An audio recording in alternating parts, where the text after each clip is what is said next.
Thomas Hobbes' Leviathan was published in 1651, 2 years after the end of the English Civil War, when Charles I had his head cut off by his subjects. Now, why today, when one's studying a degree in politics, should be interested in a text that was published 350 years ago? Now, today I want to show 3 separate reasons why I think Hobbes is still important to us today. Firstly, that he gives us some novel accounts of obligation, that is to say, why we should obey the state. Secondly, because he comes up with this notion of the state in a recognisable modern sense. And thirdly, because he comes up with this phrase sovereignty, which is also a phrase we use today. Now, firstly, with regards to obedience, prior to Hobbes, there was 2 main justifications about why we should obey government. The first was related to God. God placed a government on earth. Generally that government was monarchical, that is to say a king or a queen, but often it could be something else. Calvin suggested, for example, that we should obey all forms of government, whatever happened to be there. But we should obey the state because of our obligations as a Christian. Just as we should obey God, we should obey the state. Now, this doesn't really wash with us today, does it? First of all, we live in a multicultural society in which people believe in different gods. Second of all, some of us don't believe in any god whatsoever, so we don't regard this as being a good argument. So Hobbes does away with this argument. Second argument is that the state or the government is a natural entity, something which is a product of us as human beings coming together and living together. Aristotle, most famously, argued that we were by nature social animals. We gathered together in groups. So we should obey the state because it was kind of natural to do so. If one didn't, one was either below the state, that is to say a beast, or above the state, that is to say a god. Hobbes had no time for this argument either. He actually thought, as we shall see in a second, that man was by nature inherently antisocial, not at all social. So he comes up with this argument. He says we obey the state because if we don't obey the state, we will fall into social anarchy and we will die. And the reason he gives us is this, is we all as individuals are selfish, greedy and vain. We want things and we want power over other people. If there is no state to keep us in order, to keep us in check, to enforce our contracts, to revenge us when we do something wrong, anarchy will ensue, and as Hobbes says, our life will be nasty, brutish and short. Also, Hobbes says that in this pre-governmental stage, which he calls the state of nature, nothing can be said to be right or wrong.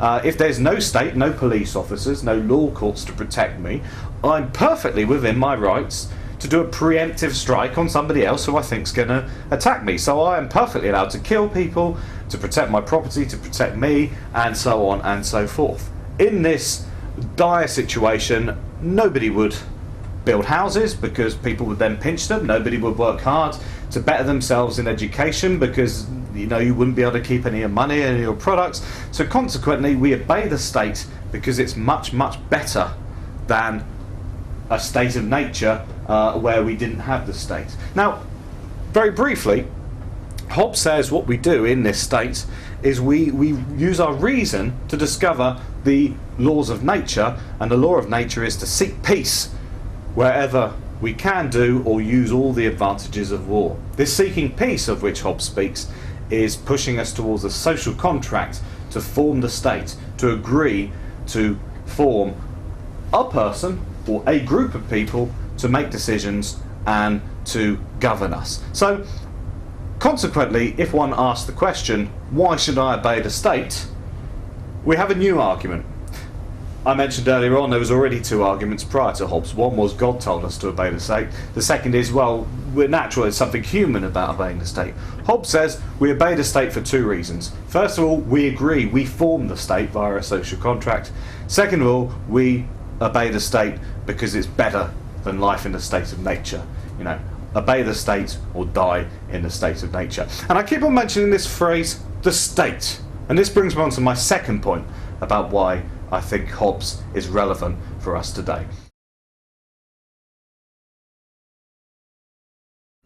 we bandy around this phrase, the state, a lot without ever pondering on it.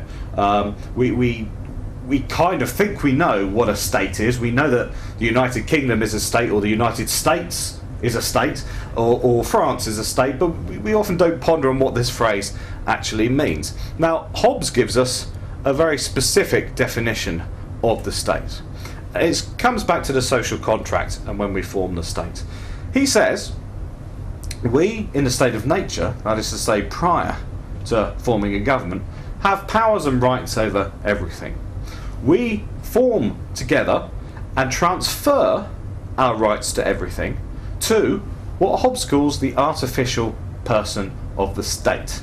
Right? Now, we're not giving our powers to act to an individual person, but we're giving them to this artificial person, for which then the person who becomes the sovereign operates in order to govern us. Now, think about it this way. The Queen is the head of state in the UK, but she is not herself the state. Likewise, George Bush is head of state in the United States, but he is not the state.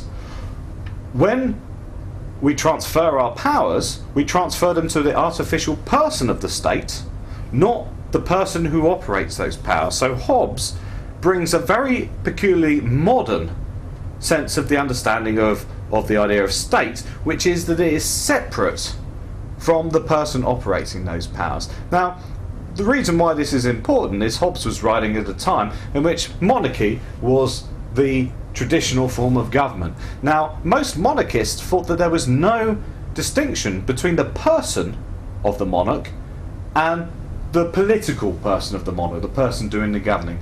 The state was the king, or as one French monarch once put it, l'état c'est moi. I am the state. So consequently, this is the second reason why I think Hobbes is important to us today, that he gives us a very peculiarly modern understanding of what the state is.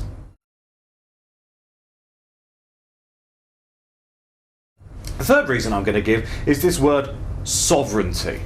Now, I don't know if you've ever seen a debate in the House of Commons upon the European Union. Now, one of the common criticisms of the European Union is that it takes away from nation-state sovereignty. The idea that the state should be the overall supreme power within a particular area. Now, Hobbes called the person or the group of people to whom one transfers the power as being the sovereign, the person who has overall control within a geographical area. Now, if you're studying international relations, if you're studying British politics, this phrase sovereignty as the power of a group of people or an individual or a state is often used. This comes from Hobbes. Therefore, we can see in these three ways, through obligation, through the state, and through sovereignty, Hobbes' Leviathan, written 350 years ago, give or take a few years, is an extremely important political text.